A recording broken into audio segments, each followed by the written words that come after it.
here you can see that suppose a process needs a page which is not in physical memory or in main memory, so we need to identify a victim frame. हमने यहाँ से क्या करा, एक victim frame को identify कर लिया और इस victim frame को हम क्या कर रहे हैं, मेन मेमोरी में, मेन मेमोरी से कहाँ भेज रहे हैं, बैकिंग स्टोर पे यानी कि सेकेंडरी मेमोरी पे, और जो पेज हमें चाहिए उसको हम कहाँ लेके आएंगे, मेन मेमोरी में लेके आएंगे। अब यहाँ पे हमें क्या करना पड़ेगा, सिंस ये विक्टिम फ्रेम पहले क्या था, आपका मेन मेमोरी में था, तो इस फ्रेम के कॉरस्पॉन्डिंग जो वैलिड इनवैलिड बिट थी वो क्या थी, आपकी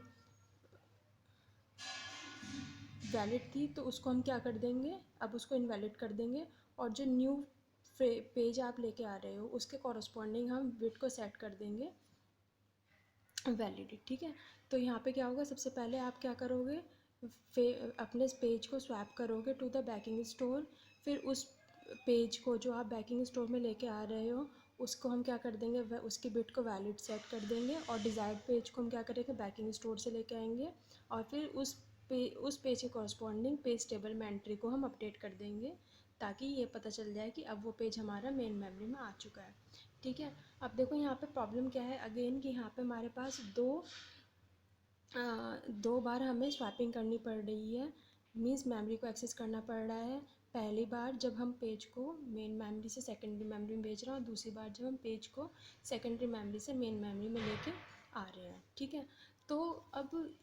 जितने भी टाइम हमारे नंबर ऑफ़ पेजेस के हमें न्यू पेजेस को लाना पड़ेगा, उतने ही टाइम्स क्या होगी, हमारी मेमोरी एक्सेस 2 टाइम्स हो जाएगी। सपोज वी वांट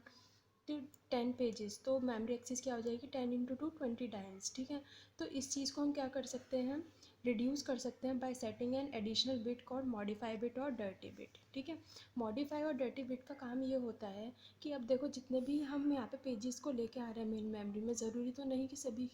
ये पेजेस हमारे अपडेट हुए हों, कुछ पेजेस ऐसे भी हो सकते हैं जो सिर्फ और सिर्फ रीड हुए हों। ठीक है, तो हम अगर वो कोई पेज आपका मॉडिफाई हुआ है तो उस मॉडिफाई बिट की वैल्यू क्या हो जाएगी, सेट मीन्स टू से 1, अदरवाइज वो क्या रही, अनसेट मीन्स 0। तो जब भी हमें स्वैपिंग की ज़रूरत पड़ती है, ठीक है, तो हम स्वैपिंग उसकी तभी करेंगे जब उसकी डर्टी बिट क्या होगी या मॉडिफाई बिट क्या होगी, सेट होगी मीन्स 1 होगी। 1 ही इंडिकेट करेगा कि उस पेजेस में चेंजेस हुए हैं, तो हम उसको क्या करेंगे, बैकिंग स्टोर पे लेके जाएंगे। अदरवाइज़ अगर वो पेज सिर्फ और सिर्फ रीड हुआ है, तब हम उसे बैकिंग स्टोर पे ले जाने की हमें ज़रूरत नहीं है, हम सिंपली न्यू पेज को उठाएंगे और मेन मेमोरी में स्टोर करा देंगे। ठीक है, तो हम ये जो 2 टाइम्स जो आपका मेमोरी एक्सेस हमें करना पड़ रहा था, इसको हम रिड्यूस कर रहे हैं टू द केसेस अगर आपका रीड है, तब आपको मेन मेमोरी से सेकेंडरी मेमोरी में ले जाने की ज़रूरत नहीं है। लेकिन अगर आपका वो पेज मॉडिफाई हुआ है, उसी केस में ही आपको क्या करना पड़ेगा, मेन मेमोरी से सेकेंडरी मेमोरी में स्वैप करना पड़ेगा, अदरवाइज़ हम मेन मेमोरी से ही उस पेज को सिंपल डिस्कार्ड कर देंगे।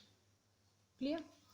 इसके साथ में एक छोटी सी टर्मोलॉजी आती है आपकी रेफरेंस स्ट्रिंग। रेफरेंस स्ट्रिंग का मतलब क्या होता है कि अब देखो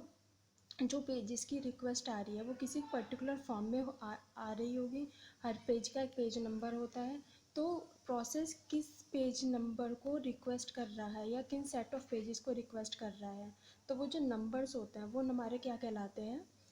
रेफरेंस स्ट्रिंग। ठीक है, जिसके वजह से हमारा क्या होगा, पेज फॉल्ट अगर हो सकता है।